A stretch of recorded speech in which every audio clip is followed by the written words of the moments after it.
आपका आज की वीडियो में स्वागत है। और आज जो वीडियो हम लेकर आए हैं उसकी सजेशन हमें दी है राज ने, गौरव ने और हमारे साइलेंट सब्सक्राइबर ने। और वीडियो का टाइटल है चीन को जवाब 1 year later part 1 Sonam Ladakh Wangchuk Ladakh. देख लेते हैं ये वीडियो, लेकिन इससे पहले इस वीडियो के चैनल का ओरिजिनल लिंक आपको हमारी वीडियो की डिस्क्रिप्शन मिल जाएगा। सब्सक्राइब करें, लाइक करें, शेयर करें, फॉलो करें इनके चैनल को। उसके अलावा मैं व्लॉगिंग चैनल का लिंक, इंस्टाग्राम का लिंक भी हमारी वीडियो की डिस्क्रिप्शन मिल जाएगा।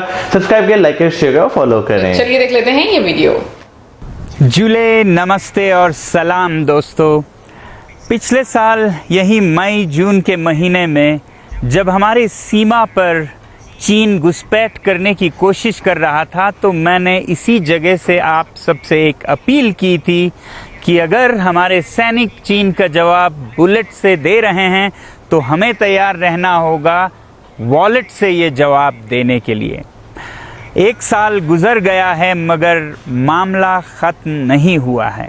आपको लगता होगा कि डिसएंगेजमेंट हो रहा है, दोनों तरफ से सैनिक पीछे हट रहे हैं, मगर इस खामोशी के आड़ में चीन अपनी मजबूती बढ़ाए जा रहा है सीमा पर।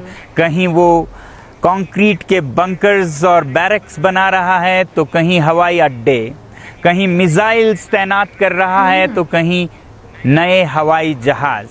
तो ऐसे में मैं आज आप लोगों से ये कहने आया हूँ कि हमें अपनी सतर्कता ज़रा भी कम नहीं करनी चाहिए, न सैनिकों को न नागरिकों को।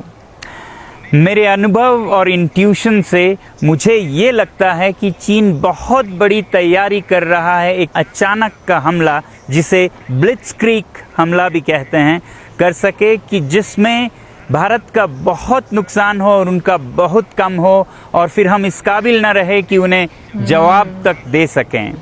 वो ऐसा क्यों करना चाहता है?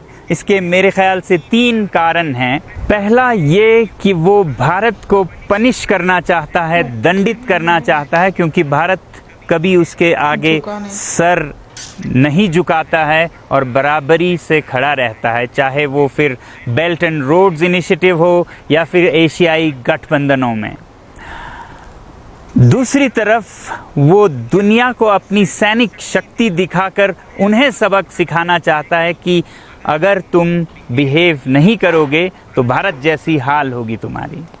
और तीसरा, जैसा मैं कहता रहा हूँ, वो अपनी जनता का ध्यान आंतरिक मामलों से हटाकर भारत के सीमा पर ले जाना चाहता है। मगर चीन का ये मंसूबा तभी कामयाब हो सकता है अगर वो हमारे सैनिकों को, हमारे नागरिकों को कमज़ोर पाए, हमारा ध्यान भटका हुआ हो तभी।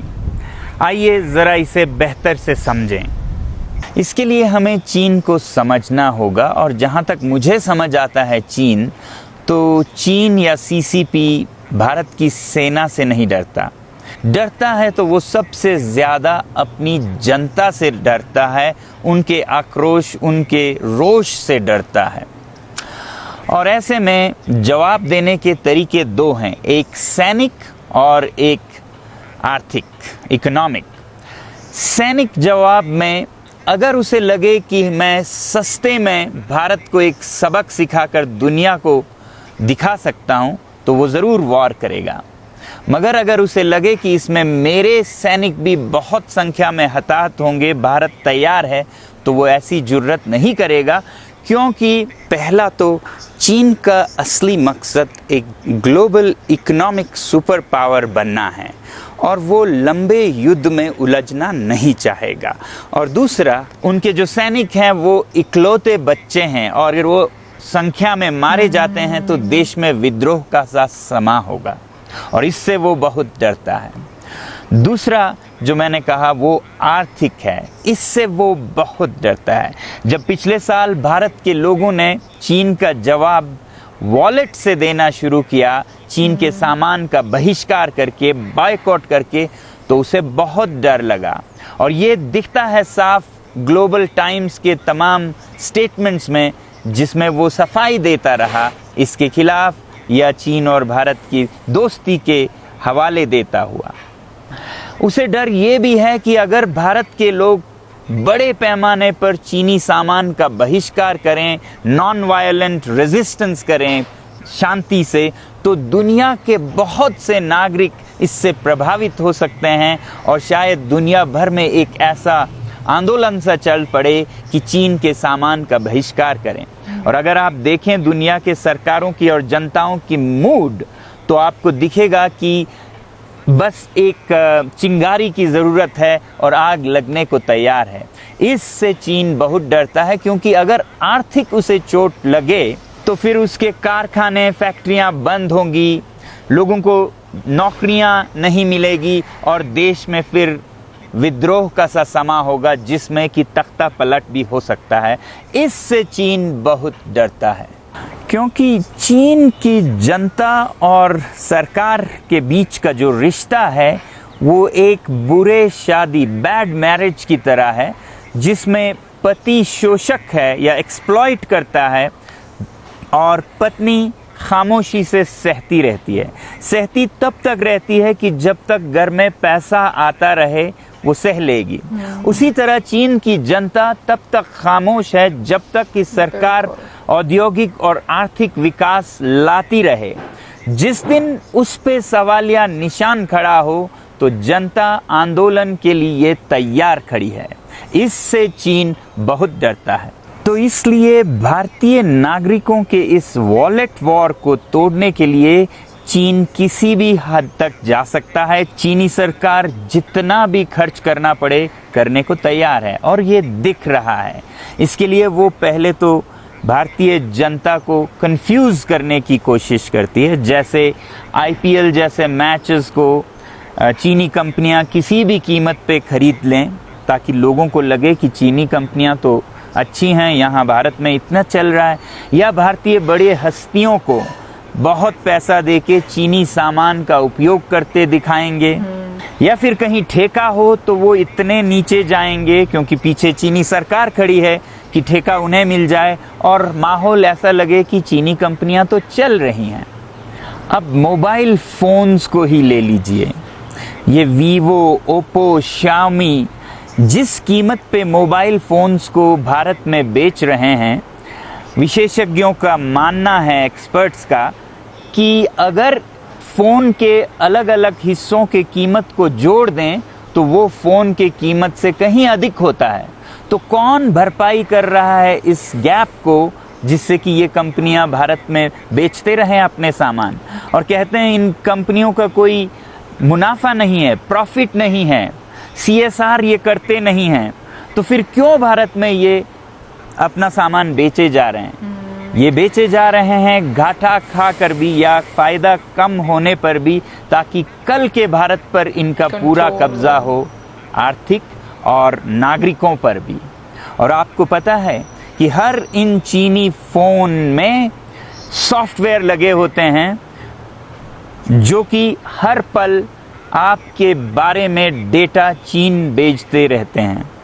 तो अगर भारत के बहुत सारे नागरिक, सैनिक खासकर और मुलाजिम चीनी फ़ोन खरीदते गए तो उसके अंदर का डाटा चीन इस हद तक जाएगा कि कुछ सालों में भारतीय नागरिकों को, सैनिकों को और मुलाजिम को भारत से ज़्यादा चीन समझने लगेगा।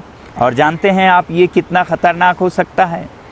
ये चीन से ही सुनते हैं। हाल ही में चीनी सरकार ने अपने मुलाजिमों को अमेरिकी कार टेस्ला को खरीदने से मना किया, इसलिए कि उसमें जो डेटा एंटर होते हैं वो अमेरिकी सरकार तक पहुंचते हैं और ये चीन के लिए खतरनाक है।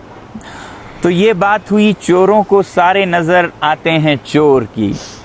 तो अगर वो ये समझते हैं तो क्या हमें ये नहीं समझना चाहिए कि वही काम चीनी सरकार अपने सामान इन फोन्स, मोबाइल फोन्स के जरिए कर रही है? तो क्या वक्त आ गया है कि ठीक उस तरह जिस तरह चीनी सरकार ने टेस्ला पर वार किया है, भारत सरकार चीनी हार्डवेयर, मोबाइल फोन्स पर भी ऐसे ही उन्हीं के तर्क के साथ पाबंदी लगाए? तो अपना रोल निभाते रहिएगा। याद रखिए, हमने कहा था boycott made in China, software in a week, hardware in a year. Software in a week तो हम कर चुके, हमारी सरकार ने भी की, और हार्डवेयर इन अ ईयर करने का अब वक्त है।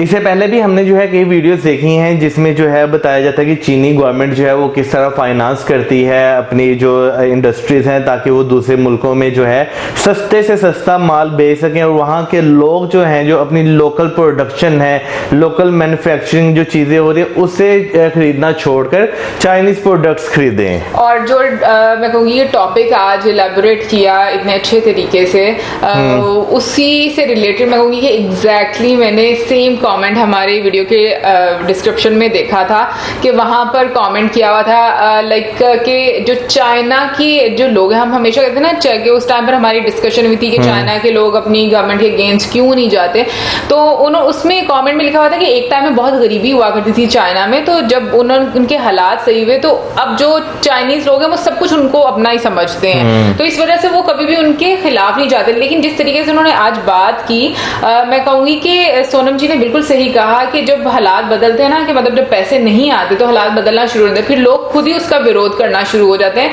तो एक टाइम ऐसा जरूर आएगा, क्योंकि चाइना की जो स्ट्रैटेजी है अब वो बहुत ज्यादा खुलकर सामने आ गई है लोगों के, कि किस तरीके से वो मैनिपुलेट करता है चीजों को, क्या उसका हम कहेंगे जो अगर हम डेट ट्रैप भी देख लें जो डिफरेंट कंट्रीज के लिए होता है, और तो उसके बावजूद बहुत सारे गरीब मुल्कों को समझ नहीं आ रही। लेकिन ये कि मुझे भी ये लगता है कि अगर चाइना को अगर काउंटर कोई कर सकता है नेबर कंट्रीज में, तो इंडिया मुझे लगता है कि बहुत अच्छे से कर सकता है। मैं यहाँ पे ये बात कहना चाहूंगा कि देखें, एक मुल्क के जो लोग होते हैं ना उनके लिए वाकई रोजगार जो है एक बहुत इंपॉर्टेंट चीज होती है। जैसे बीच में मोबाइल का जो है जिक्र किया गया, अब जैसे अगर हम कंट्री की बात करें पाकिस्तान की, ठीक है, यहाँ पे अगर हम एक बंदा है वो एक अच्छा मोबाइल फोन खरीदना चाह रहा है, वो मार्केट जाता है, उसे जो है जो अगर आप कह लें कि एप्पल का प्रोडक्ट है वो उसे लाखों रुपए से कम मिल ही नहीं रहा, तो वो क्या करता है, वो फिर डाइवर्ट हो जाता है दूसरे प्रोडक्ट की तरफ, क्योंकि लोकल मैन्युफैक्चरिंग तो है नहीं, लोकल कोई ऐसी कंपनीज